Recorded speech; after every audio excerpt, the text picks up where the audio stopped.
Assalamualaikum warahmatullahi wabarakatuh. Alhamdulillah wa syukrulillah ala wa la quwwata illa billah. Asyhadu an la ilaha illallah wahdahu la syarika lah wa asyhadu anna Muhammadan abduhu wa rasuluh. Allahumma shalli ala Muhammad wa ala alihi wa sahbihi ajma'in.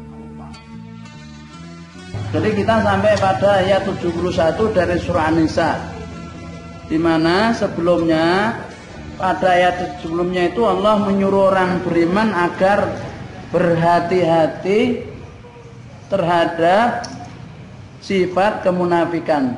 Itu pada ayat sebelumnya. Dan juga berhati-hati terhadap orang-orang munafik.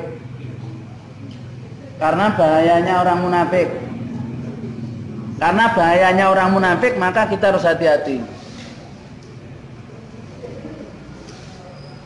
Dan berpesan kepada kita pada ayat-ayat sebelumnya itu agar kita mentaati Allah dan Rasulnya. Nah, kemudian pada ayat berikut ini Allah Subhanahu wa Ta'ala memerintahkan kepada kita untuk mendekatkan diri kepada Allah dengan cara jihad fisabilillah, ya, untuk li'ilah kalimatillah, ya. Jadi berjihad di jalan Allah untuk menegakkan kalimat Allah.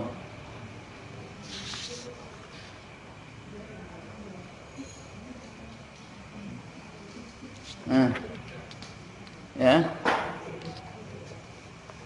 Allah Subhanahu wa Ta'ala berfirman, a'udzu billahi minasyaitonir rajim, ya ayyuhalladzina amanu, wahai orang-orang yang beriman, khudhu hidrakum fangfiru tubatin awin firu jami'an. Khudhu, kalian ambillah hidrakum, kewaspadaan kalian. Maksudnya adalah bersiap-siagalah kalian. Jadi Allah Subhanahu wa Ta'ala memerintahkan orang-orang beriman agar bersiap siaga untuk menghadapi musuh-musuhnya dan berhati-hati terhadap mereka. Jadi ini bicara tentang masalah jihad, ya. Kita ingat konteks ayat ini adalah Madinah, turun di Madinah, di mana, ya, kaum muslimin sudah memiliki sistem tersendiri.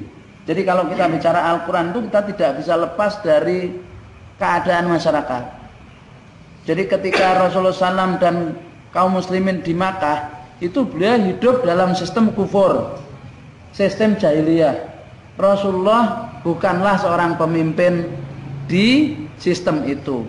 Beliau sedang mendakwahkan prinsip-prinsip hidup baru, yaitu sesuai dengan tuntunan Allah, yakni prinsip Al-Quran, bahwa hanya menyembah Allah saja, mengabdi kepada Allah, memerintahkan kepada manusia untuk melepaskan diri dari penyembahan terhadap hawa nafsunya.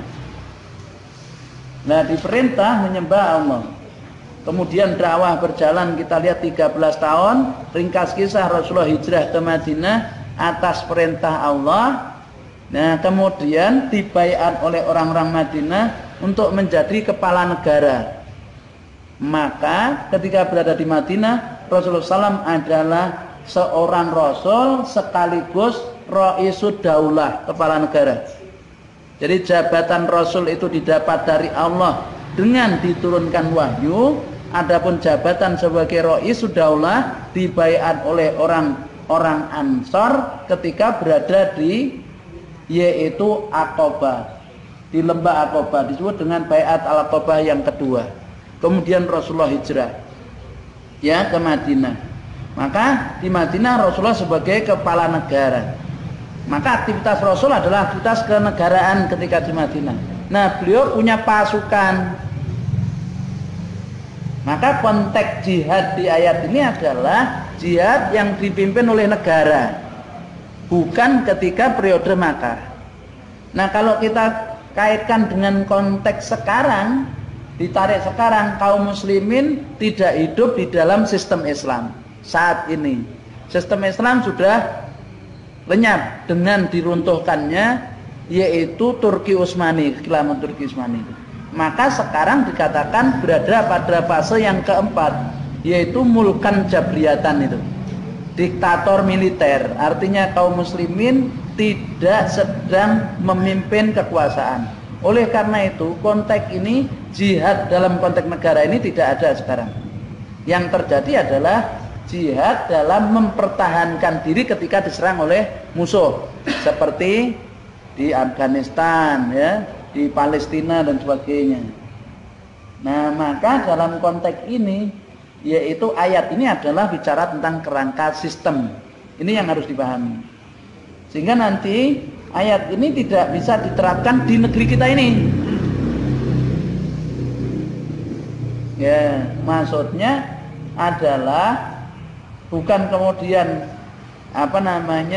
kita itu lalu jihad angkat senjata. Di sini tidak. Jihadnya beda. Kalau kita pakai bahasa jihad. Sekarang di sini adalah lebih kepada perang pemikiran, ghazwul fikri dan taqafi. Nah, itu yang juga lebih penting. Tidak kalah pentingnya. Jadi ayat ini merintahkan gitu. Kaum muslimin untuk apa? Yaitu bersiap siaga menghadapi musuh. Tapi saya tadi sampaikan ya, ini konteks bicara negara. Negara yang berhadapan dengan negara. Ya, karena Madinah adalah sebuah negara kemudian berhadapan dengan negara Persia, Romawi dan negara-negara waktu itu kafir Mekah. Mekah belum ditaklukkan, belum difutuhat nih konteksnya. Masih berada di kekuasaan orang-orang kafir. Nah, di mana di Mekah sendiri masih tinggal kaum muslimin golongan du'afa yang tidak bisa hijrah ke Madinah.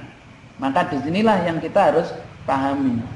Nah, sehingga perintah Allah di ayat ini agar siap siaga menghadapi musuh itu lebih konteksnya adalah musuh dari Mekah, yaitu orang-orang kafir Quraisy itu yang selalu menginginkan dakwah Rasul berhenti, Madinah hancur. Nah itu. Nah, kemudian dikatakan di ayat ini, ya. Jadi Allah katakan setelah suruh siap siaga, pangfiru subatin awing firu jami'an. Jadi wangfiru ay ukhruju ilal jihati jama'atin mutafarriqina syariatan ba'da syariatin au ukhruju mustama'ina fil jaisi katsaib. Jadi kalian majulah dengan berkelompok membentuk peleton-peleton. Jadi membentuk namanya detasemen. Jadi atau yang disebut dengan ya syariah. Syariah itu pasukan-pasukan kecil. Suruh berangkat untuk menghadapi musuh. Atau kalian maju bersama-sama sebagai satu kekuatan besar. Maka nanti kalau kita lihat ada namanya ghazwah dalam perang Rasul itu. Ghazwah itu adalah perang besar di mana Rasulullah ikut mimpin. Nah, yang kedua adalah syariah, yaitu pasukan-pasukan kecil yang dipimpin oleh sahabat Rasulullah SAW. Ya. Jadi ini perintahnya kalian bisa milih. Apakah kalian maju menghadapi musuh secara kelompok kecil-kecil atau bersama-sama? Ya. Jadi itu, pangfiru awin firu jami'an. Terus dijelaskan, wa inna minkum lamal layubati anna. Sungguh di antara kalian itu ada orang yang lambat pergerakannya, itu males. Ya. Jadi sungguh di antara kalian itu ada orang yang mereka itu malas untuk berjihad, berlambat-lambat untuk jihad. Yang dimaksud mereka ini adalah orang-orang munafik. Orang-orang munafik tidak mau berangkat jihad, menunda-nunda, cari-cari alasan bagaimana supaya tidak berangkat. Yang perutnya sakit, yang macam, pokoknya dia cari-cari alasannya adalah orang munafik. Ya. Jadi dikatakan oleh Allah di sini, mereka ini layubati anna, berlambat-lambat. Kalau orang Semarang bilang leda-lede. Apa? orang meranggen itu ngomongnya leda-lede. Nek wong Jawa Tengah klemak-klemek, kelemar-kelemar, apa lagi? Lelat-lelet. Orang munafik ini lelat-lelet. Dia bukan militan tapi meletan. Jadi kalau militan tuh begitu maju langsung. Kalau meletan itu maju, ya melet gitu. Jadi itu adalah pejuang orang munafik itu. Tanda munafik kalau disuruh jihad dia tidak berangkat atau malas berangkat karena takut mati. Bapak Ibu takut mati enggak? Enggak ada gunanya takut mati, walaupun takut mati kalau sudah saatnya mati itu mati. Loh benar itu. Orang takut mati menghindar, kalau sudah waktunya mati yo. Meskipun dia berani mati, maju ke depan, saya ingin mati lebih dulu. Kalau belum jatahnya enggak mati-mati. Loh, itu contoh tuh. Siapa pejuang Islam di masa Rasul? Khalid bin Walid radhiyallahu anhu. Khalid bin Walid itu cita-citanya mati syahid. Dan kalau tempur, beliau terdepan. Komandan itu ya paling depan itu dia. Tapi ternyata ndak mati syahid. Atau bahasa kita ndak mati-mati. Padahal tuh kalau udah tempur ndak tahu meninggal beliau itu justru di tempat tidur. Gitu loh. Jadi tidak ada hubungannya takut mati dengan berani mati dengan kematian itu sendiri. Kalau sudah waktunya mati, mati. Tidak tempur juga mati, ya. Nah, jadi mereka orang munafik itu gitu. Orang munafik itu kalau disuruh maju lelat-lelet. Wis do jongkrok-jongkrokan iki sampean dhisik orang munafik. Ya. Fa in asobatkum musibah. Nih, terus lagi nih digambarkan orang munafik itu ya. Wa in asobakum musibah ay wala in asobakum ayyuhal mu'minun nasrun. Ya, ini bukan yang musibah ya. Ay qatlun wa hazimatun. Jadi mereka orang munafik itu apabila kalian itu mendapatkan musibah yaitu terbunuh. Komentarnya orang munafik apa? Kalau pasukan Islam banyak yang terbunuh, orang munafik yang tidak ikut perang tadi, selamat tadi ramilu perang, nek perang mati, itu. Coba dikatakan gitu.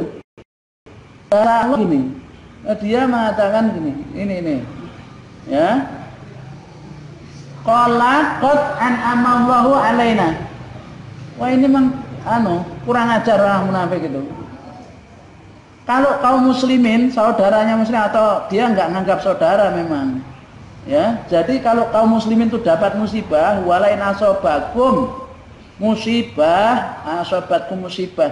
Jadi kalau kalian tuh terbunuh, kalian tuh kalah perang, apa kata orang munafik? Qala an'amallahu alayya. Itlam akum ma'hum syahidan. Sungguh Allah telah memberi nikmat padaku.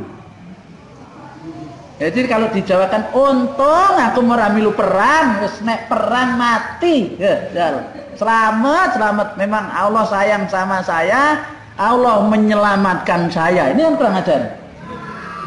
Orang munafik itu. Dia tidak mikirkan saudara muslim yang lain, maka dianggap dia bukan saudara. Jadi tanda orang munafik kalau kaum muslimin dapat musibah dia senang. Hati-hati. Jadi kalau kaum muslimin itu dapat bencana senang, itu tandanya munafik. Loh, hatinya kan. Nanti tanya sendiri-sendiri, kita ini senang enggak kalau misalnya saudara kita dapat musibah? Tonggone ana sing mobil hilang, kapok. Kapok rasakno. Nah, itu orang munafik itu. Tanda. Walaupun belum sampai munafik hakiki, sifat itu. Ada saudaranya susah seneng. Selamat Mas, awak dhewe ora. Tapi kalau orang itu dia imannya sama, saudaranya sakit dia ikut sakit. Nah gitu. Nah ini indah orang munafik. Kalau kalian tuh dapat musibah, dia mengatakan qala qad an'amallahu alayya idlam aku ma'um syahidan. Sungguh Allah telah mengagunkan nikmat kepadaku karena aku tidak ikut jihad bersama mereka. Karena bisa saja aku terbunuh kalau ikut jihad. Selamat. Padahal nek catai mati deh. Nanti kita lihat. Tapi sebaliknya, walain asabakum fadlun minallah. Nih, walain asabakum fadlun minallah, dan sungguh jika kalian mendapatkan karunia dari Allah, menang, kaum muslimin menang. Ya. Memperoleh kemenangan dan ghanimah. Menang itu dapat harta rampasan banyak. Menang itu. Kalau kaum muslimin menang, apa kata orang munafik? Orang munafik mengatakan gini, la yaqulanna ka'allam takum bainakum wa bainahum mawaddah. Jadi di mana mereka itu perkataannya seakan-akan menunjukkan tidak ada antara kalian dan dia itu kasih sayang, mawaddah.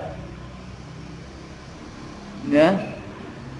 Perkataan penyesalan seakan-akan belum pernah ada di antara kalian dan di antara dia perkenalan hubungan kasih sayang, seakan-akan tidak kenal. Jadi kalau kaum muslimin menang, dia itu tidak ikut senang, sedih. Kaum muslimin menangnya sedih aku, kenapa aku mau keramilu yo? Nek aku milu kan oleh akeh. Loh ini loh, dia itu gitu. Wah getun aku mau ke amlu jihad. Nek mulu jihad kan aku oleh bagian akeh, duit akeh. Nah itu orang munafik gitu. Dia tidak merasa kemenangan itu bagiannya. Jadi katakan gitu. Ya. Nah itulah orang munafik. Maka mereka mengatakan ya laitani kuntumahum fa'fuza fauzan adima. Aduh aku menyesal. Seandainya aku ikut perang tadi bersama mereka, fa'fuza fauzan azima, niscaya aku akan mendapat keberuntungan yang besar. Oh itu. Jadi karena tujuan dia itu mencari harta. Perang bagi orang munafik itu adalah untuk mencari duit, cari harta. Maka kita lihat, kalau orang itu betul-betul berjuang, pemimpin itu, dia memimpin itu adalah demi rakyat, katakanlah gitu. Maka dia tidak mikir untuk dirinya. Wes sing penting rakyatku sejahtera, orang mikir kesejahteraan dirinya.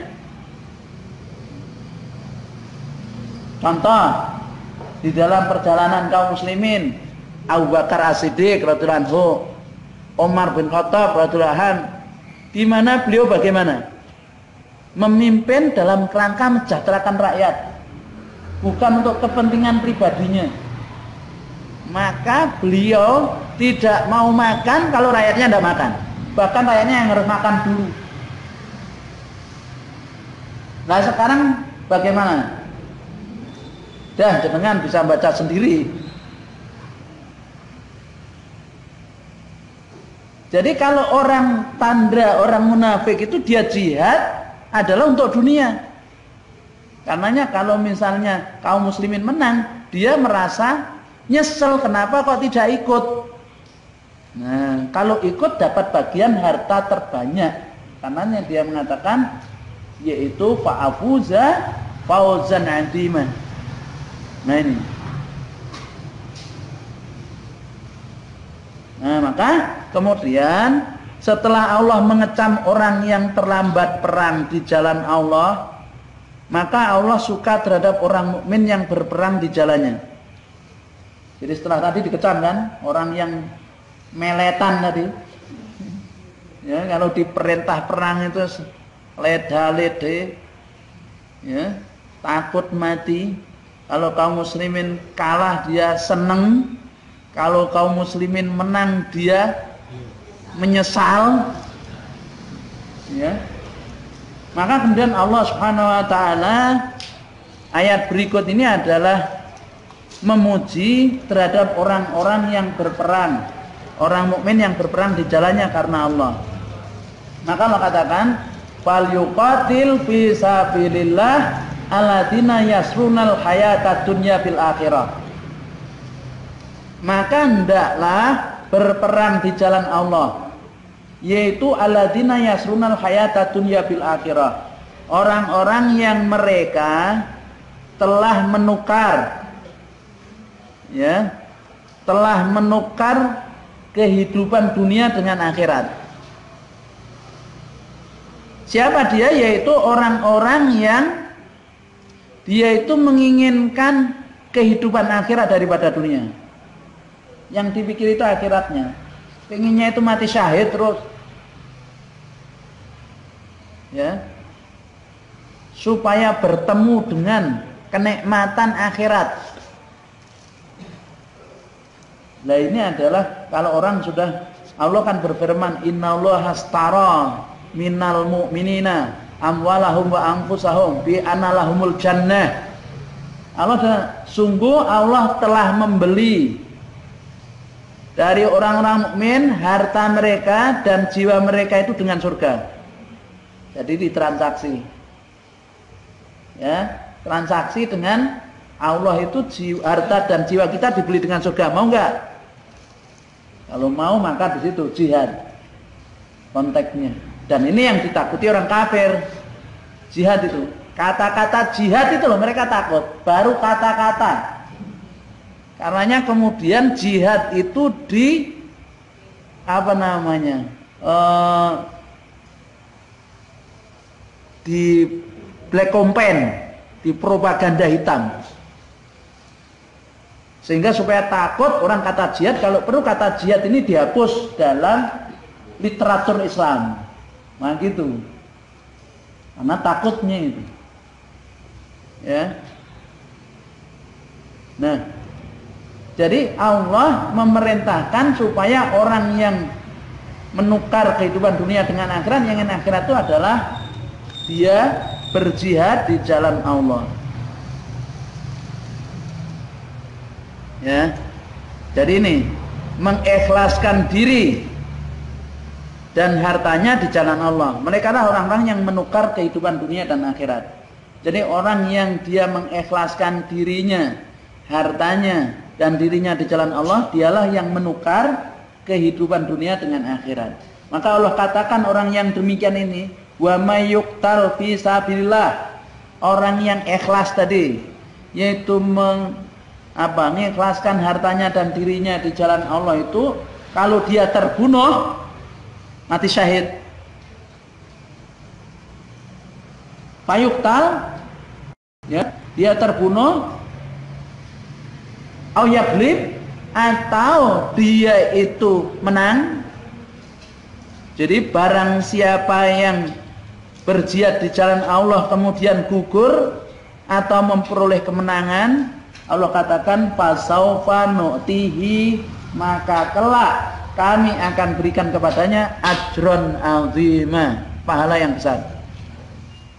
Baik yang terbunuh maupun yang menang itu sama-sama mendapat pahala yang besar. Oleh karena itu ada semboyan iskarima au mut syahidan, hidup mulia atau mati syahid. Ya gitu. Orang ingin mati syahid kalau belum jatahnya mati ya tidak mati ya. Ya kan? Dan itulah yang ditakuti oleh Yahudi. Ketika ibu-ibu di Palestina itu, ya, melepas anaknya, wahai anakku, aku ingin kau mati syahid, jangan pulang. Jadi berangkat. Kenapa begitu seorang ibu merindukan anaknya mati syahid? Karena dia tahu bahwa seorang yang mati syahid itu diberi oleh Allah hak untuk memberi syafaat 70 anggota keluarganya kelak di yaumul akhir. Karenanya seorang ibu, kalau anak saya mati syahid, saya akan punya anak lagi. Orang Palestina begitu.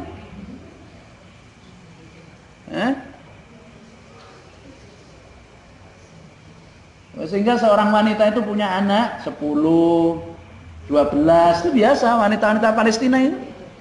Kuat-kuat itu.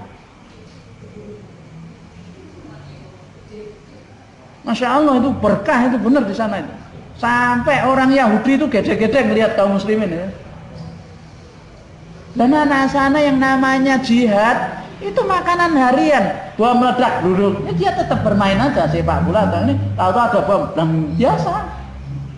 Itu mereka. Temannya apa? Teman mereka itu hanya Quran. Temannya Quran.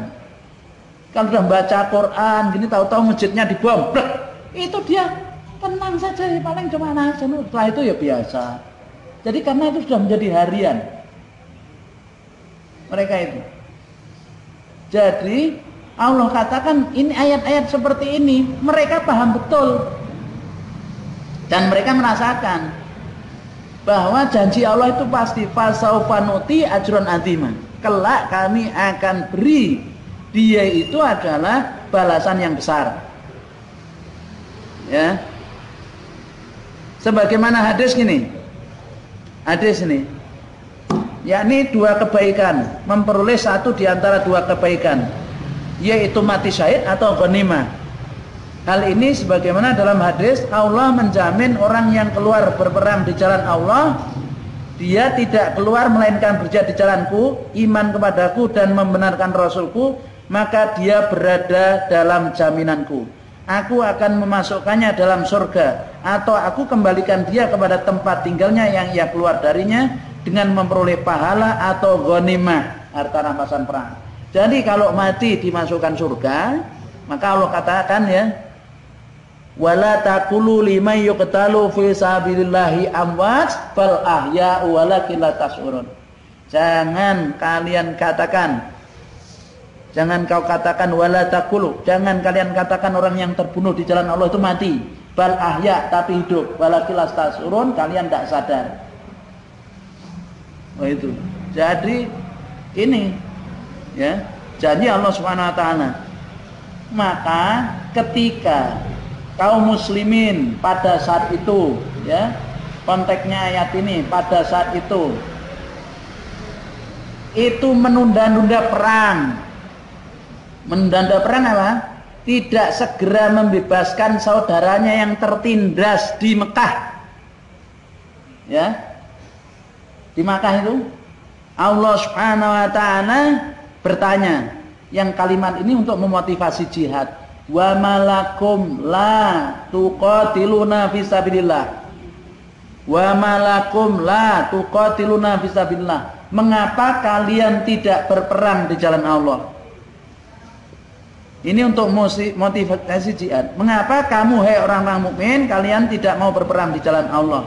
Dan wal mustadafina minar rijali wan nisa, dan membela orang-orang yang lemah itu dari kalangan para lelaki dan wanita, wal wildan dan anak-anak. Siapa yang dimaksud? Yaitu mereka yang tertindas di Makkah. Ya, yang mereka tertindas di Makkah. Ini kan ada orang-orang lemah nih, yang dia tidak bisa menjalankan keyakinannya, disiksa di Mekah, tidak bisa hijrah ke Madinah, nggak punya duit, nggak punya uang. Maka Allah tanya, mengapa kalian orang yang di Madinah, kenapa kalian tidak berjihad di jalan Allah untuk membebaskan saudara kalian yang tertindas, baik laki, wanita maupun anak-anak? Alladzina, di mana orang-orang itu mengatakan, yaquluna, mereka berkata, berdoa, Rabbana akhrijna min hadhil qaryah, min hadil qaryati dzalimi ahluha waj'al lana min ladunka waliyan waj'al lana min ladunka nasira. Jadi orang-orang yang lemah itu berdoa, ya Tuhan kami, akhrijna, keluarkanlah kami min hadil qaryah, dari negeri ya ini yang zalim penduduknya. Waj'al lana min ladunka waliyan, dan jadikanlah untuk kami dari sisi Engkau waliyan, pelindung. Waj'alna min ladunka nasiran, dan jadikan untuk kami dari sisi Engkau penolong. Jadi mereka ini berdoa, ya Allah keluarkanlah kami dari negara yang zalim ini, negeri yang penduduknya zalim. Hadirkanlah kepada kami pelindung dan penolong. Maka disitulah kemudian nanti dikabulkan oleh Allah doanya dengan Rasulullah SAW menggerakkan pasukannya 10.000 untuk Futuh Makkah, menaklukkan Makkah. Jadi sekarang kita itu didolimi oleh pemimpin yang dolim.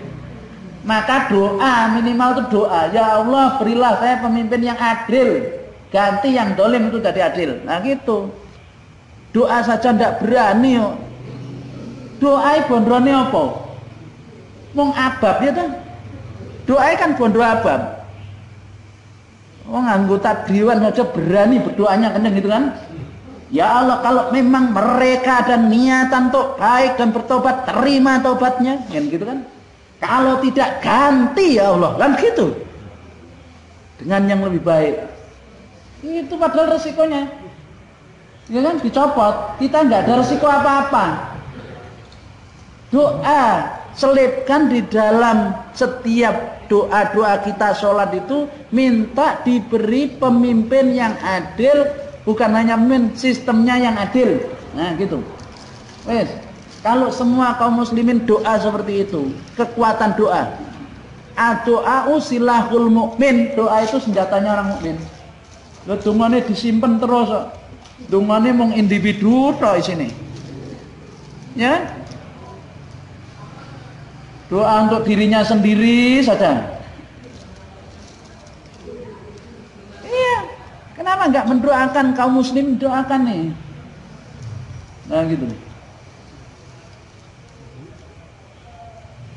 Nah jadi perintah seperti itu. Maka Allah SWT menanya, kenapa kok enggak berperang? Nah gitu. Kemudian Allah memberikan semangat keberanian.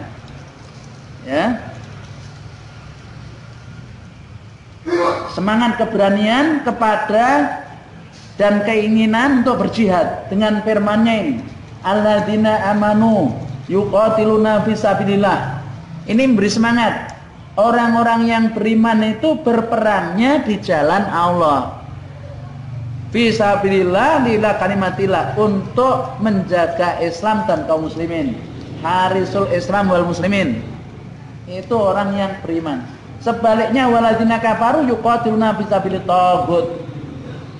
Nah, orang-orang kafir mereka berperang di jalan taghut. Dah. Maka kemudian Allah perintahkan faqatilu auliya as-syaitan. Perangilah teman-temannya setan. Jadi orang kafir itu temannya setan. Tapi ingat, ayat ini tadi itu adalah konteks negara berhadapan negara. Jadi bukan jenengan kemudian nanti ana sing tombo kafir diperangi itu. Ini enggak paham namanya ini.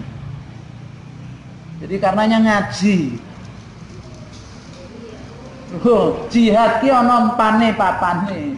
Wong tanggane sampean ora apa-apa kok. Kok diperangi. Maka cara menghadapinya lain, didakwai dijak masuk Islam. Nek ora gelem ya wis kan gitu. Ya, nanti kalau enggak jenengan didakwai dulu. Ya enggak?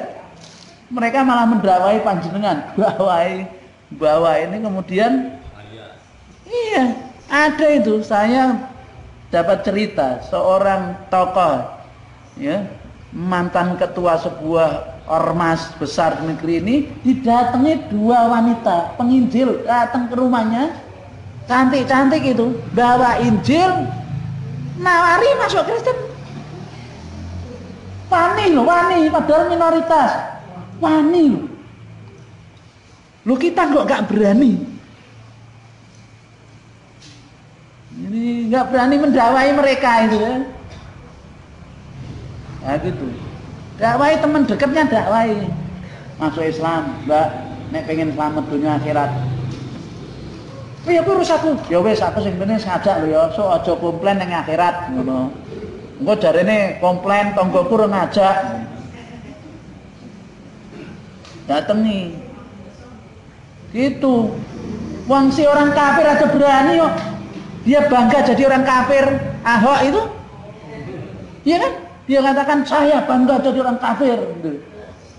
Begitu kita kok nggak berani bangga jadi orang muslim. Memang dah apa gitu loh. Jadi jihadnya lain. sekarang kita ini. Tapi kalau dalam kondisi ini negara lain, kecuali kalau kita diserang secara fisik, sudah itu. Ya. Jadi orang kafir itu berperang di jalan tauhid. Maka faqatilu awliya as-syaitan. Ya, perangilah teman-teman syaitan itu. Inna kaidat syaitani kana dhaifa. Tipu daya syaitan itu lemah. Kalau ternyata tipu daya yang lemah tadi kita kalah, berarti kita lebih lemah. Nah, gitu. Ketakwaan kita yang patut dipertanyakan. Maka Allah katakan kan wa in tasbiru wa tattaqu. Kalau kalian sabar dan takwa, la yadurukum kaidum syai'an. Tidak akan membahayakan kalian sedikit pun tipu daya orang kafir itu.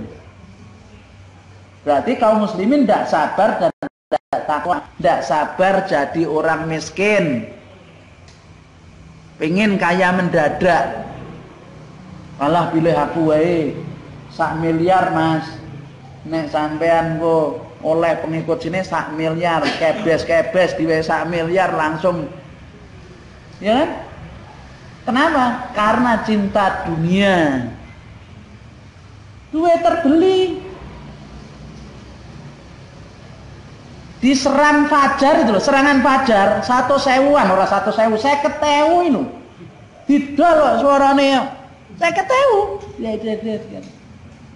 Ora terima serangan fajar, ono serangan duha. Serangan duha itu begitu lihat berangkat serangan duha, dia undaknya 1.000. Nanti setelah itu serangan duhur. Itu masih terjadi. Karena masih ada pemilih yang nunggu-nunggu.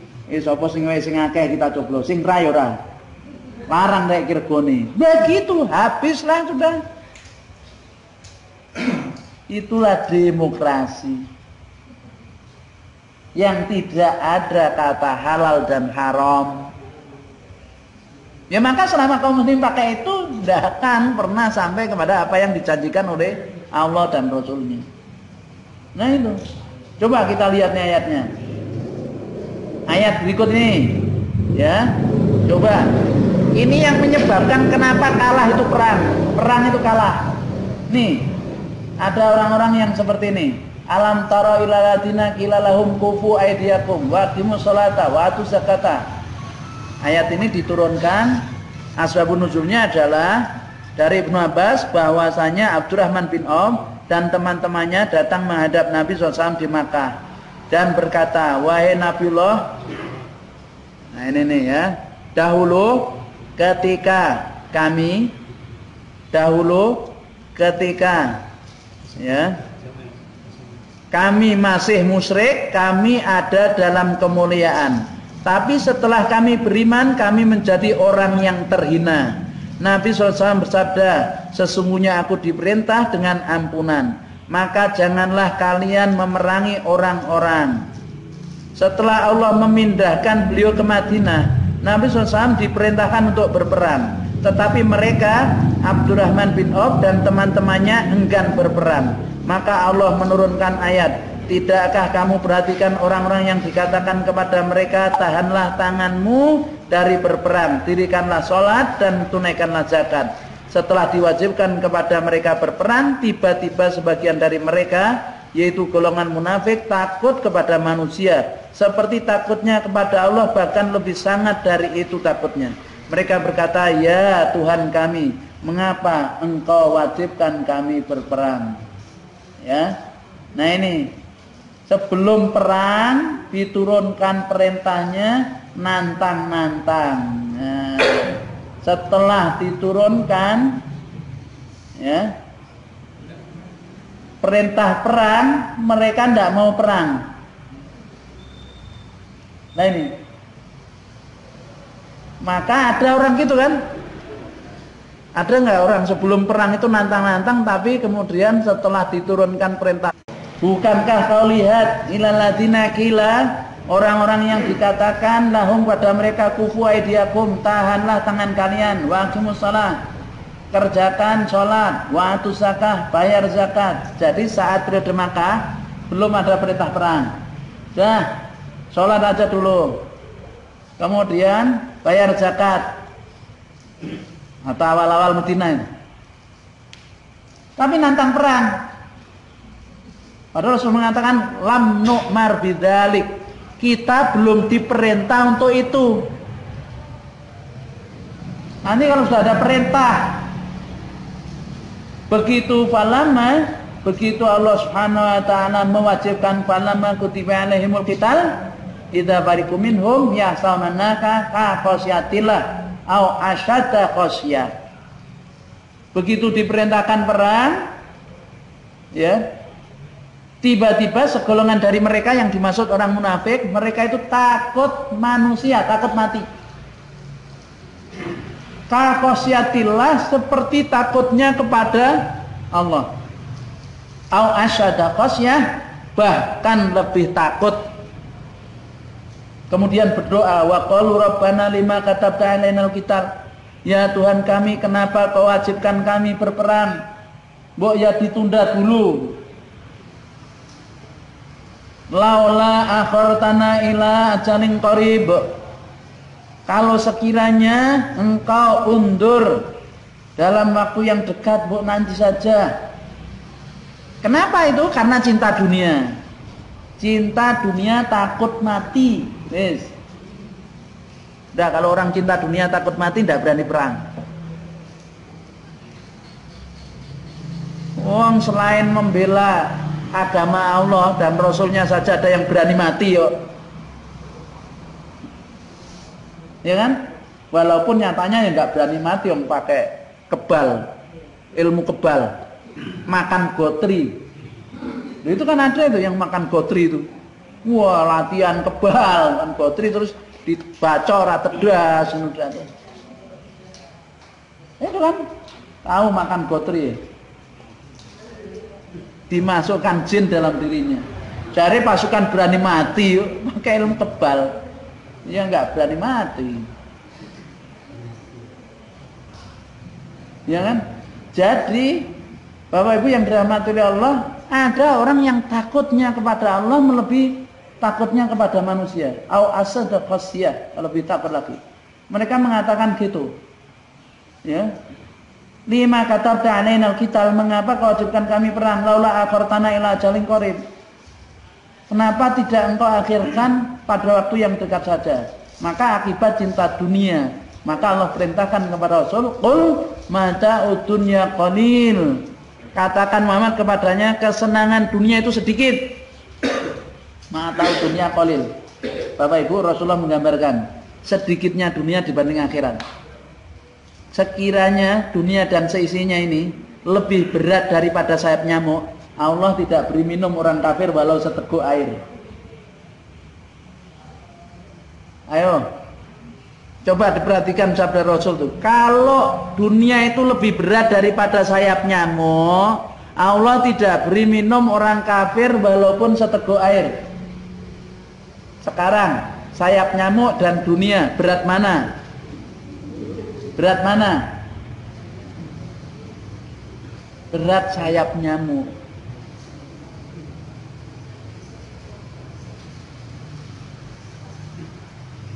Jikalau sekiranya dunia itu lebih berat dibanding sayap nyamuk, berarti lebih berat sayap nyamuk dari dunia dengan dunia. Jadi dunia itu seperti sayap nyamuk, itu masih dihancurkan sekecil-kecilnya. Karena Rasul mengatakan Allah tidak akan beri minum orang kafir walau seteguk air. Padahal orang kafir diberi apa oleh Allah? Coba diberi apa, Pak? Orang kafir, tetangga jenengan yang kafir itu dikasih apa? Mobilnya itu baru-baru, HP-nya selalu ganti, rumahnya mentereng. Sekarang malah mau reklamasi itu. Dalam rangka kafirisasi kan gitu kan. Itu pulaunya itu kan gitu. Kasih itu. Freeport coba itu. Bukan hanya itu kan, kasih. Berarti apa? Dunia itu, ya Allah. Kata Rasulullah SAW, begitu beliau berjalan dengan sahabatnya mau ke pasar, Rasulullah dan para sahabatnya melewati bangkai kambing yang cacat telinganya. Bangkai kambing cacat telinganya. Rasulullah tanya, Ini ada bangkai kambing nih, siapa yang mau? Siapa yang mau? Ini ada bangkai kambing. Tanya itu, ini bangkai kambing nggak ada yang punya. Siapa yang mau? Sahabat-sahabat nih. Ya Rasulullah, jangankan kok bangkainya hidup, bila saya tidak mau. Lu kok tidak mau? Cacat tuh, cacat. Jangankan bangkai, hidupnya saya tidak mau. Cacat kok. Kemudian Rasulullah mengatakan, ketahuilah dunia lebih hina daripada bangkai kambing. Jadi orang rebutan jabatan itu, rebutan jabatan bukan karena Allah. Karena itu hakikatnya rebutan bangkai kambing. Balungan kuwo itu loh. Hah? Balungan kuwo enak. Bangkai kok.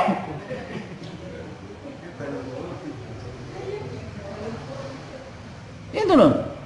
Hina, sangat hina. Maka kemudian coba kita lihat. Ya kan? Ketika Rasulullah SAW, nih Rasulullah SAW bagi-bagi ghanimah setelah perang Hunain. Siapa yang dikasih ghanimahnya itu banyak perang Hunain itu. Emasnya itu 150 gram. Kilogram, 150 kilogram, sekintal setengah. 150 kilogram. Terus kambingnya itu 40.000 ekor. Ontanya 4.000 ekor. Mudahnya itu. Itu dibagi-bagi oleh Rasulullah. Siapa yang dapat bagian tuh? Sekitar 2.000 pasukan kaum muslimin yang dari Mekah. Total pasukan 12.000 kan. Lah orang-orang Madinah itu tidak ada yang dikasih kecuali dua orang yang miskin-miskin. Maka kemudian apa? Mereka pada Rasulullah ini sudah tidak adil, ini tidak adil.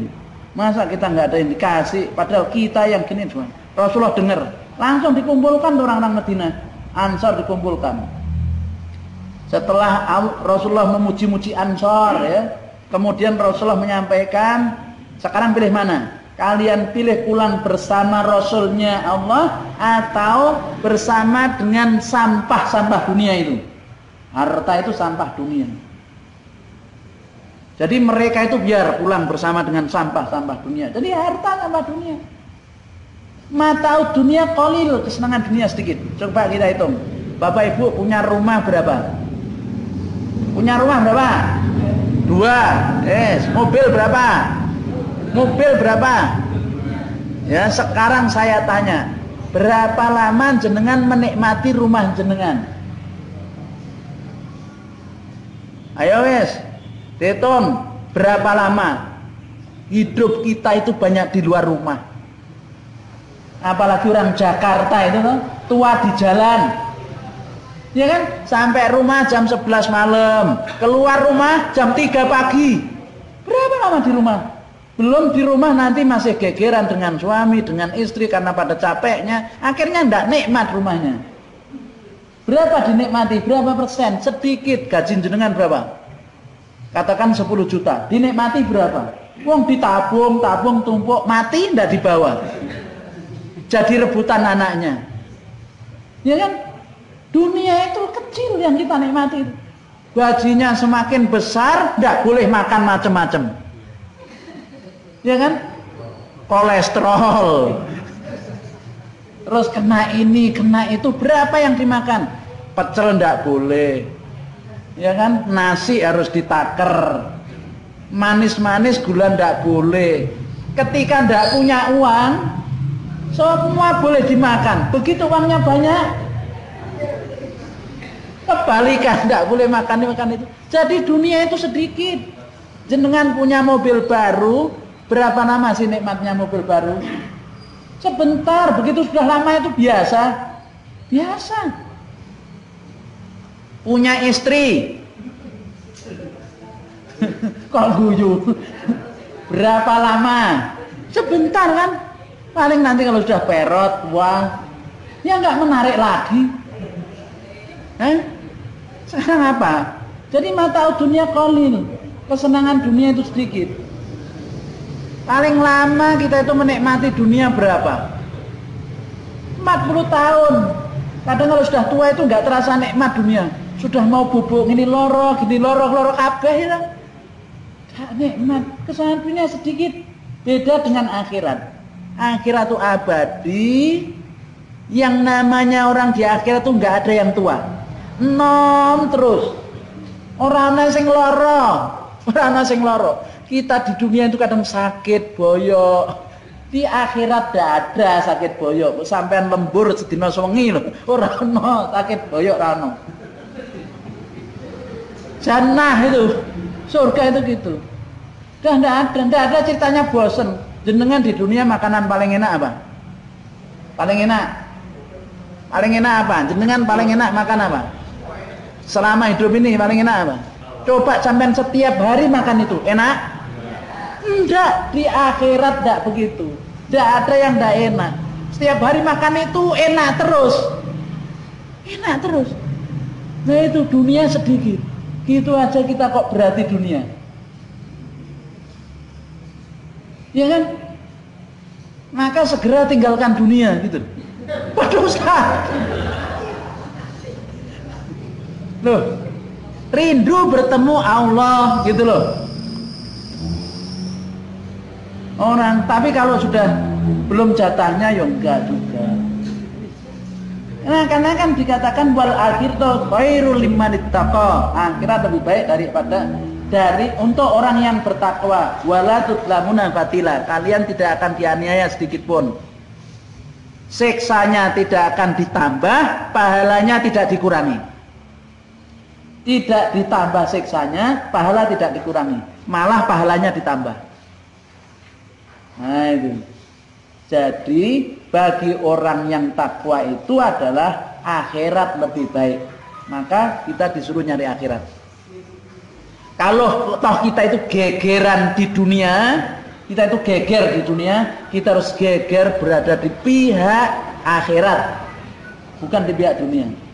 Kalau toh kita itu harus merebut kekuasaan, rebutan kekuasaan karena untuk akhirat bukan untuk dunia. Nah, itu. Maka selamat. Ya. Wallahu a'lam bishawab. Dah, pertanyaan. Yang nonton di lewat Facebook juga boleh bertanya. Dengar.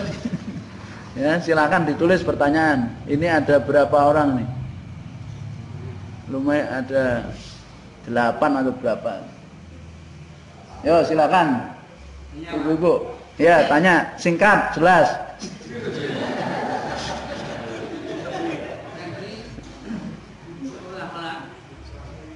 Kita itu hanya belajar tentang muamalah, apa ibadah. Jadi muamalah itu seolahnya. Yang mana seolah-olah itu yang mana? Ya, misalnya tadi. Ini yang saya sampaikan. Ya. Ya. Tadi kita kan harus mencontoh Nabi. Nabi itu sebagai pemimpin tadi kan agama dan negara. Ya. Nah itu tidak boleh seperti itu. Nah kita hanya yang penting kan. Yang tidak boleh bilang tidak boleh siapa? Nah tadi kan bahwa apa? Kalau kita belajar tentang muamalah, tentang kehidupan, nah nanti bahwa kita itu apa? Harus tidak boleh jihad tadi. Jihad ya, membela agama yang itu kan tidak boleh. Jadi kita itu seolah-olah ya paruh-paruhan saja yang amalahnya. Yang penting kita adalah belajar. Dah. Ya. Tadi disimak, mohon maaf, tadi disimak tuntas atau ada yang keselip? Maksud saya gini ya, ada keselip. Kalau kita ngantuk sedikit keselip itu bisa, satu kata-kata bisa hilang. Itu bahaya. Seperasaan saya, justru saya mengatakan bahwa Islam itu ngatur jihad juga. Tapi konteks jihad di sini adalah jihad yang dilakukan oleh negara, bukan jihad yang dilakukan oleh individu. Negara berhadapan dengan negara. Nah, bukan dilarang jihad, ini negara berhadapan dengan negara, digerakkan oleh negara. Rasulullah sebagai kepala negara ini harus dicontoh. Gitu. Tapi konteks sekarang ini kita kaum muslimin di sini itu belum memiliki yang seperti ini, sehingga tidak boleh hukum ini diterapkan saat ini. kemudian orang kafir langsung jihad, gitu kan? Nggak boleh gitu. Karena memang ini bukan konteks bicara. Sekarang ini bagaimana merubah keadaan kita dari yang tidak Islam menjadi Islam, gitu.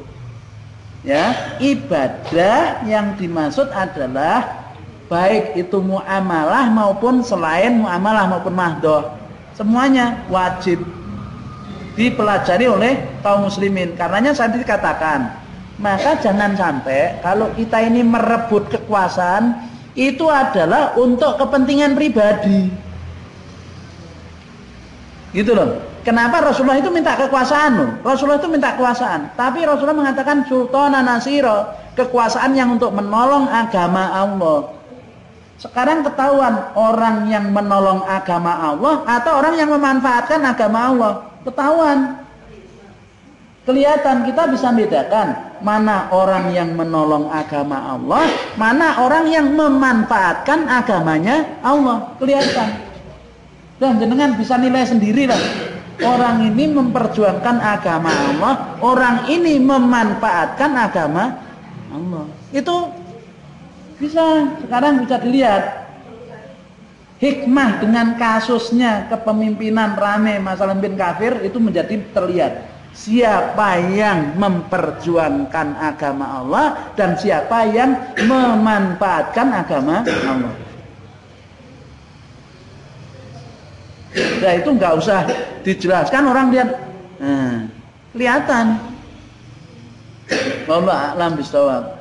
Jadi kalau ada kalimat saya yang ternyata salah dipahami, saya ralat.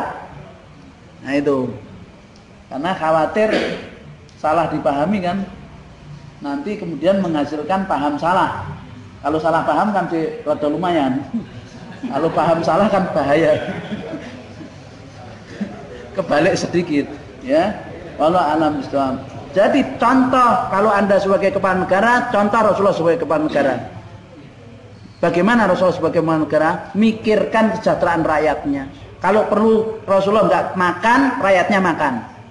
Oh sekarang nggak begitu pemimpin kita itu. Karenanya harus njaluk yang minta diganti pemimpin yang baik, atau mudah-mudahan dia bertobat. Kalau nggak tobat dia ganti sing apik, wis ngono wae. Kita bisanya gitu sekarang, ya kan? Karenanya saya pesankan ada doa lah khusus. Ini tadi, ya doa yang seperti ini. Gimana?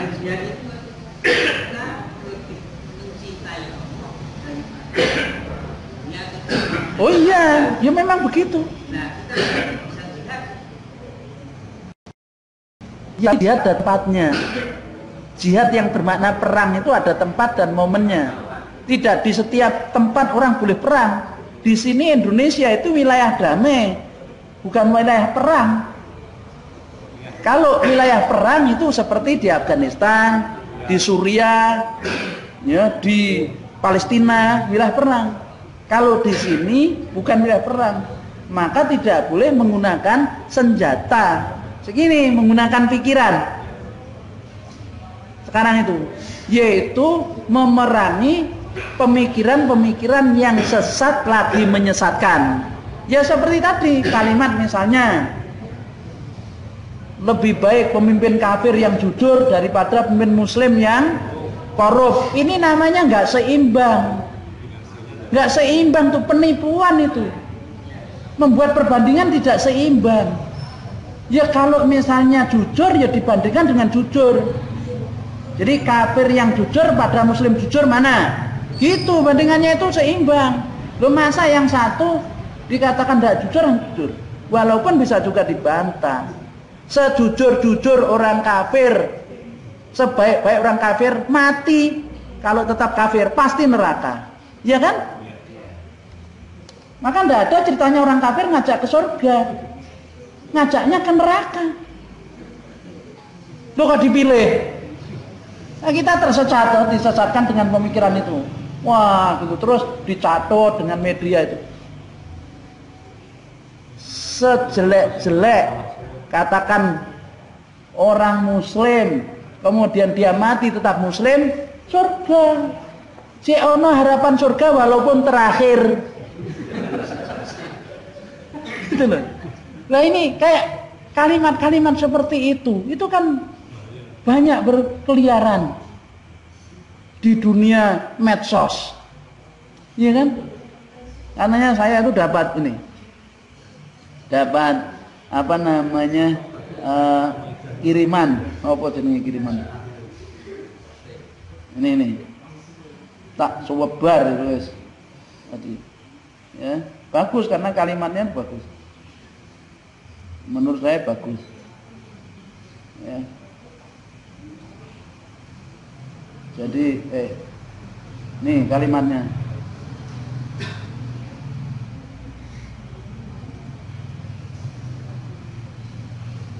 Seandainya ada 100 orang menolak pemimpin kafir, saya satu dari yang 100 itu. 1000 ya. Seandainya ada orang yang 1000 orang yang menolak pemimpin kafir, saya satu dari yang 1000 itu. Seandainya ada 100 orang yang menolak pemimpin kafir, saya satu dari yang 100 itu.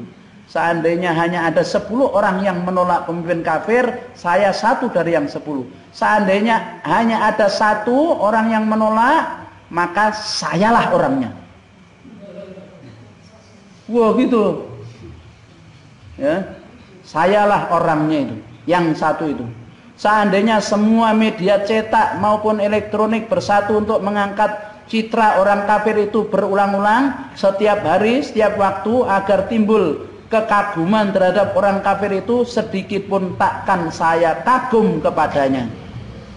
Nah, seandainya semua program kerjanya masuk akal, keren, sempurna dan mampu meyakinkan banyak orang, tak sejengkal pun akan berubah keyakinan saya.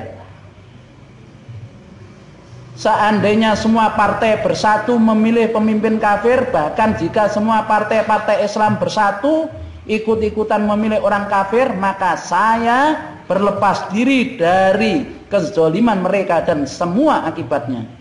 Saya tidak benci kepada orang kafir siapapun ataupun organisasinya, tapi saya benci kepada kekafiran dan pendukungnya. Saya tidak ingin berdebat dengan Anda karena pendapat ini, apalagi jika Anda Muslim. Bagaimana saya bisa meyakinkan Anda, sedangkan firman Allah saja Anda lewati. Nah, tapi bagaimanapun takdir Allah ada di atas segalanya. Wallahu a'lam bishawab.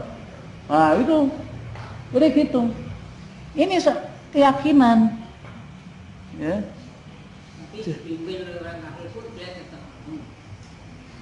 Loh, bukan mau, tapi karena itu takdir. Dia tidak kan, kalau takdir kan tidak bisa menolak.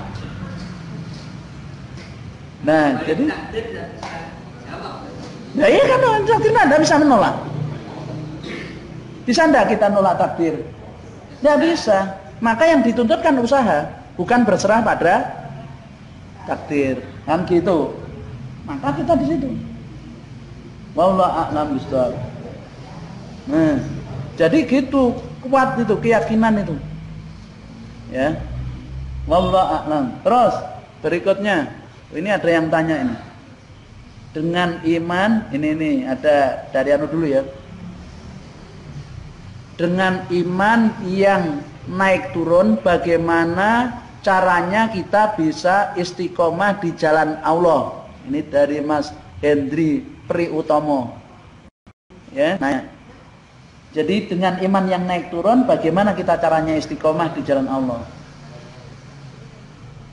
Iman itu naik turun. Apa yang dimaksud dengan al-imanu yazid wa yanqus? Maksudnya adalah ketaatan kepada Allah kadang naik, kadang turun. Bukan iman kepada Allah naik, kadang turun, bukan gitu. Bukan tadinya 100% jadi 90%. Nah, bukan itu. Tapi yang dimaksud kalimat iman itu adalah keterikatan dengan hukum Allah.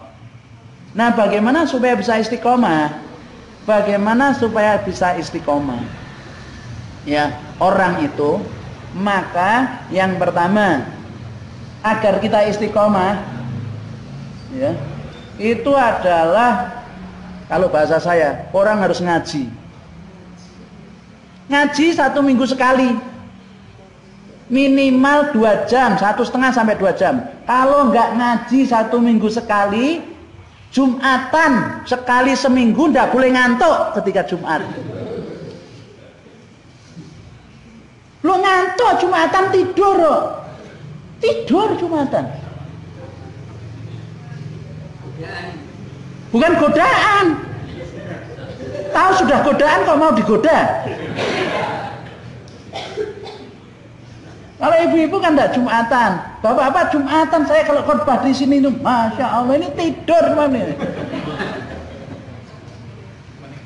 Itu kalau di Eropa ya, di masjid-masjid di Eropa itu, ada kawan saya cerita dia keliling ke 7 negara. Itu dia itu merasa yang ngantuk itu dia sendiri. Yang lain enggak ada jamaah yang ngantuk. Dan kalau dia ngantuk dijiwit sama sebelahnya itu. Dicubit. Lagi di sini tidur.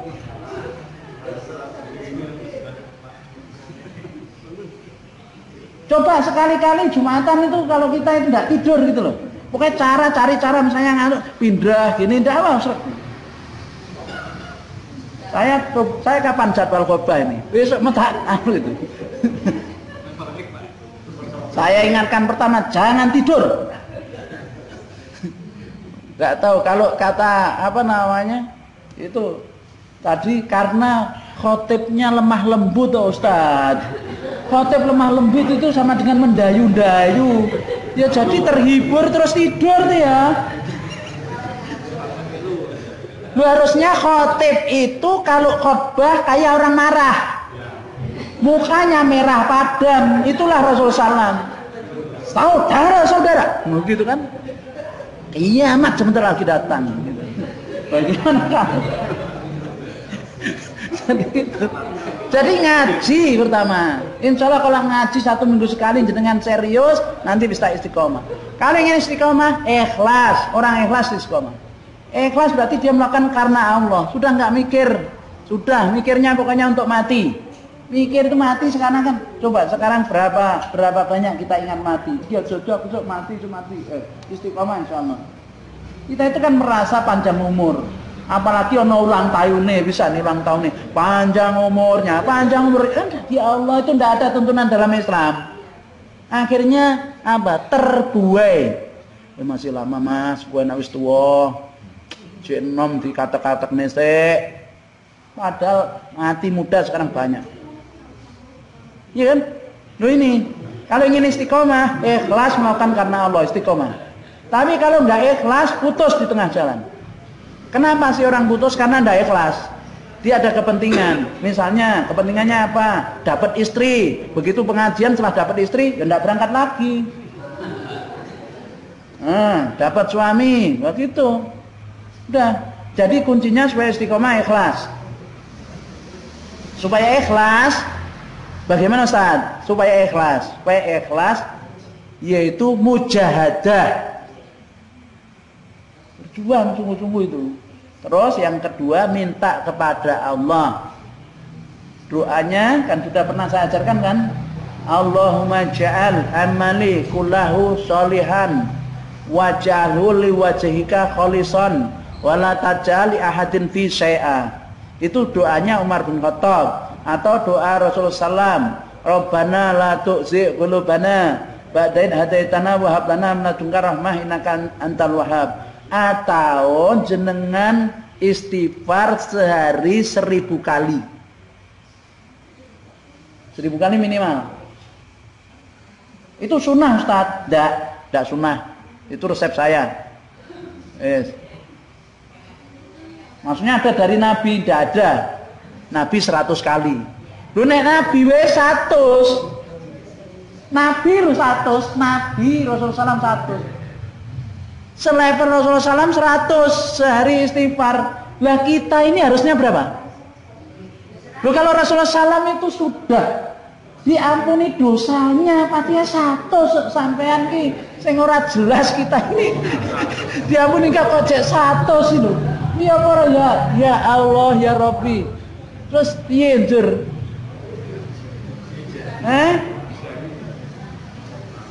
Jadi kalau saya 10 kali lipat lah minimal 1000 misalnya gitu. Alas istighfar 1000 kali ndak kerja. Astagfirullahaladzim. Jenengan coba astagfirullah itu dihitung. Sak menit itu udah berapa? Ayo sak menit piro? Astagfirullah. Semenit berapa dapatnya? Nanti dihitung. Astagfirullah berapa? 60. Kalau 1000 butuh berapa menit? 1000 menit. 1000 menit itu berapa jam?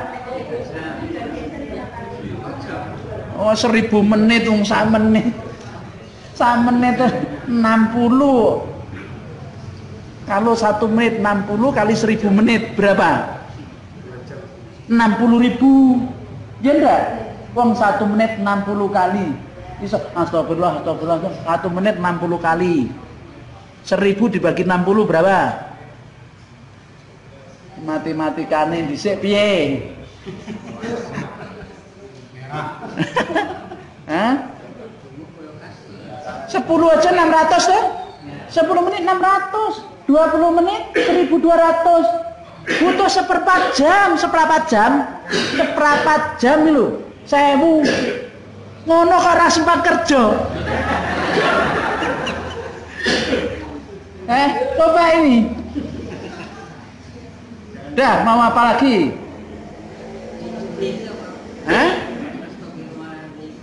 Oh enggak, astagfirullah saja sudah cukup. Astagfirullah. Jenengan enggak, udahlah, yang enteng-enteng saja. Astagfirullah. Enggak perlu astagfirullahaladzim, la ilaha illallah. Nanti alasan lagi. Wong istighfarnya itu kan ayatnya gitu. Waladina idza fa'alu fahisatan wa dzalamu anfusahum dzakaru fastaghfiru lidzunubihim. Gitu kan? Minta ampun enggak astagfirullah gitu cukup. Astagfirullah terus jenengan alasan masuk kerja. Lho sekarang nanti 15 menit 1000 kok, 15 menit. Wis saya diamalke. Sambil kerja boleh. Wong saya kan sudah kasih ceritanya Imam Ahmad bin Hambal kan. Astagfirullah, nyeplok telur astagfirullah, ngudek endok astagfirullah, bakar roti astagfirullah. Sampai Imam Ahmad ajib orang ini. Ada orang menjual roti. Berapa lama Pak seperti ini? 30 tahun. Apa yang kau dapat dengan amalan ini? Tak ada doa yang ditolak oleh Allah. Semua doa saya diijabah. Hanya satu yang sekarang belum dikabulkan. Saya berdoa bertemu Imam Ahmad sampai sekarang belum ketemu. Imam Ahmad di belakangnya. Itu kan kisahnya. Nah, gimana? Istighfar loh, hebatnya istighfar. Wes rezekine jenengan lancar. Sing rong duwe anak insyaallah dikasih anak banyak. Istighfare tenanan tapi aja istighfare tok-tokan. Serius. Lu ini bener kan? Buka surah ini. Nih. Wes. Ini tak ijazah nih. Ngerti ijazah? Ijazah itu maksudnya itu dikasih amalan yang harus diamalkan. Yang kalau jenengan amalkan insyaallah ya, insyaallah itu manjur. Rezekinya lancar. Terus apa nih? Anaknya akeh. Nah anak kuwi belum ra. Ini loh ayatnya, nih. Fakultus taghfiru rabbakum innahu ghafara. Maka aku katakan kepada mereka, mohonlah ampun kepada Tuhanmu. Sesungguhnya Dia Maha Pengampun. Apa buahnya? Yursilis sama'alaikum midrara. Allah akan turunkan hujan kepada kalian yang lebat. Jadi hujan lebat itu sama dengan rizki. Karena dengan hujan, lu banjir Ustaz. Banjir, salahnya manusia. Allah itu sudah mengukur hujan turun sesuai dengan kadarnya. Ada ayatnya. Hujan yang membawa bencana itu hanya hujan yang adab itu hujan diantaranya Nabi Nuh. Lain itu enggak sesuai dengan ukuran. Loh kok longsor? Manusia yang rusak lingkungan. Bangun enggak ngitung yamdal. Analisis dampak lingkungan enggak dipakai. Lu gorong-gorong dibangun sakwise dalan dadi. Gitu loh iki, sigar mencah. Ini mana? Padahal Allah sudah memberikan yang namanya bangun itu harus untuk 100 tahun. Lu 100 tahun bangun itu. Ayatnya ada. Dari mana? Bisa kita lihat dari pelajaran, yaitu ketika siapa? Uzair yaitu berjalan, dimatikan oleh Allah 100 tahun. Uzair kan tanya, "Ya Allah, gimana ini? Bagaimana Allah menghidupkan setelah ini?" Dimatikan 100 tahun, baru kemudian bangun lagi, hidup. Setelah itu dia melihat sudah berubah Baitul Maqdis. Artinya membangun itu harus untuk umur 100 tahun. Dirancang. Lu ini ndak bangun gorong-gorong, mulai cuilik. Itu loh di Sigar Pencah itu. Proyek mikirnya. Baru setelah kena bencana, ngerasain. Gak dipikir bahwa jalan itu kalau ditutup dengan aspal itu artinya resapan berkurang. Nah sekarang air yang turun nanti dijadikan kemana? Rumah dibangun, tempat resapan, nggak buat kolam khusus untuk penampungan. Ya jelas tuh banjir. Ini kita mikirnya piye? Bangun apa ngerusak gitu. Jadi banjir itu bukan salah Allah, salahnya manusia. Kenapa bangun kok tidak berpikir komprehensif? Coba kita lihat Islam ya. Bagaimana Khalifah membangun kota Baghdad. Misalnya, berapa arsitektur yang dikumpulkan? 1000 arsitektur kumpul semua, mikirkan bagaimana ini bangun untuk usia 100 tahun. Bahkan kalau perlu 200 tahun.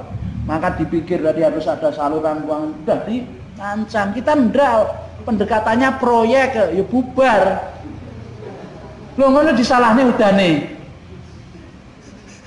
Ya kan? Ini piye jal? Terus apa istighfar buahnya? Istighfar buahnya berikutnya wa yumditkum bi amali wa banina wa ja'alakum jannati wa ja'alakum anhara. Maka Allah akan membanyakkan harta dan anak-anak. Loh, piye? Sugih sampean. Nek gelem istighfar. Wis rasakake ping 1000. Coba dilakoni 40 dina aja mandek. Nanti setelah 40 hari rasakan hasilnya. Tapi harus ikhlas karena Allah. Jangan istighfarnya hanya di bibir saja. Istighfar mau di bibir tok. Astagfirullahaladzim. Tapi hatinya ndak, udah buyar. Istighfar hanya di bibir saja. Ndak jadi, ndak mandi itu, ndak mandi. Wes, sudah. Mau gimana lagi? Kan amalan mudah. Istighfar, mau angele. 1015 menit. Gak sempat kerja, kebangetan. Wong main HP-nan nih loh, HP-nan, WhatsApp-an gini berjam-jam itu. Gadget gini, Facebook. Udah. Kon istighfar kok ping 1000 sambat. Jaluk sugih. Jaluk gampang. Wallahu a'lam. Ini jelas ini. Ya kan? Wallahu a'lam. Terus malakum la tarjuna lillah. Oh ini sampai ayat 12. Jadi 10, 11, 12 itu pegangannya. Inilah yang menjadi argumentasi alasan, yaitu Hasan Al-Basri ketika ditanya orang solusinya istighfar lo. Istighfar kok, istighfar, semuanya istighfar. Wes. Dah, jenengan malas sholat tahajud istighfar. Ping 1000. Kenapa? Karena orang malas sholat tahajud itu dosa-dosanya gandoli. Terus malas ke masjid, istighfar ping 1000. Sedina 15 menit tok. Lho kok 1000, Ustaz? Ya nek gak kelem 1000 ya 10.000.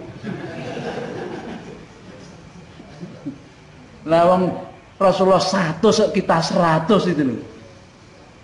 Itu Rasulullah SAW itu 100, itu sudah dijamin pasti diampuni dosa yang dulu dan akan datang. Kita itu nggak ada jaminan. Kok cek 100? La haula wala quwata illa billah. Sak menit setengah. 100 ki sak menit setengah. 2 menit. Astagfirullah. Nah itu, wallahu a'lam bishawab. Dah. Terakhir ada pertanyaan lagi, ibu-ibu.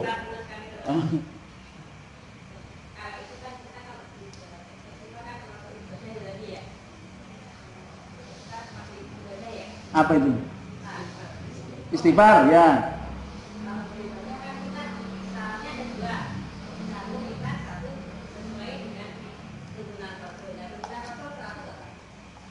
Jadi begini, yang dimaksud tuntunan Rasul harus dipahami. Kalau Rasulullah itu mengatakan 100, itu harus dicari dalil. Apakah harus 100? Nah, gitu loh. Itu bukan berarti kalau misalnya Rasulullah itu mengamalkan 100, itu kemudian menimbulkan hukum wajib 100. Nek gak 100 bid'ah. Nah, ini harus dicari dalil. Ternyata tidak ada dalil yang mengharuskan orang sekian. Tidak ada. Rasulullah hanya kadang 70 di satu hadis, dan 100 di hadis yang lain. Nah gitu. Jadi kalau Rasulullah itu tidak mengerjakan, bukan berarti tidak boleh. Contoh misalnya gini. Nih ya. Rasulullah Mi'raj. Ketika Rasulullah Mi'raj, Rasulullah itu mendengar terompahnya Bilal. Bilal ya, masuk surga. Terompahnya itu sudah dengar, teplok. Rasulullah itu, Bilal ini kok disiki aku. Terompahnya wis ning surga. Sampai kemudian bertemu Bilal, Rasulullah tanya, Bilal, jan-jane iki amalamu apa? Rasulullah itu tanya, kau itu punya amalan apa? Kenapa ya Rasulullah? Aku ki waktu Isra Mi'raj ki diperlihatkan oleh Allah terompahmu nang surga ya. Rasulullah kan penasaran. Nah, akhirnya kemudian Bilal, apa ya? Oh, mungkin ya Rasul. Saya itu tidak berwudu kecuali setelah wudu itu salat sunah 2 rakaat. Padahal Rasulullah nggak pernah nyuruh Bilal dan tidak mencontohkan setelah wudu. Bilal ngerjakan. Dan Rasulullah tidak mengatakan, wah bid'ah nih, ono ratakan ono. Enggak. Jadi kita harus hati-hati. Jadi kalau misalnya Rasulullah SAW itu memberikan jumlah ini, bukan berarti itu harus gitu. Satu contoh gini, Rasulullah SAW itu ada ayatnya, sudah diponin, kalau ditafsirkan gini, kau memintakan ampun 70 kali sehari, gak akan diampuni dosanya dia. Apa kata Rasulullah? Saya akan lebihkan. Jadi ayatnya itu apa? 70 kali. Saya akan lebihkan dari 70 kali. Mudah-mudahan Allah mengampuninya. Karena sayangnya Rasul. Jadi kita jangan pampang satu. Bila ada hadis-hadis lain. Jadi nggak bisa dihukumi misalnya karena loh, Ustaz, istighfar itu kan ibadah. Ya kenapa? Ya, Rasulullah mencontohkan 100 ya 100. Ya, Rasulullah mencontohkan 100 itu apakah wajib 100? Nah, pertanyaan kan? Tidak boleh yang lain. Ada nggak sahabat yang melakukan lebih dari itu dan Rasulullah mendiamkan? Ada nggak sahabat yang mengurangi dari itu? Rasulullah itu pernah sholat istighfarnya berapa? 3 kali tok.